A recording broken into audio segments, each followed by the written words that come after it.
Hello everyone, welcome back to our YouTube channel. In today's video, I will show you how to change your phone number in the Viber app. Whether you have switched carrier or got a new phone, changing your number in Viber is simple and easy, and I will walk you through every step. So let's get started. Firstly, locate the Viber app in your phone and open it. Once you have opened the Viber app, make sure that you are logged into your current account.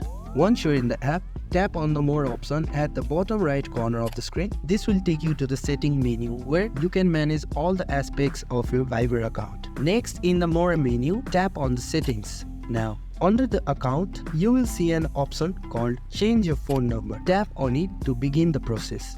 Now click on Continue.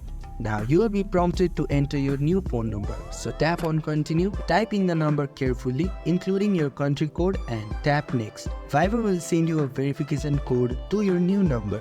And once you have verified the phone number, Viber will update your account with the new number. And that's it guys, you have successfully changed your phone number in Viber. Your chats, contacts and groups will all be preserved, so you don't have to worry about losing anything. If you found this video helpful, please don't forget to like, share and subscribe to our YouTube channel, and leave a comment down below if you have any questions. Thank you for watching, and I will see you in the next video.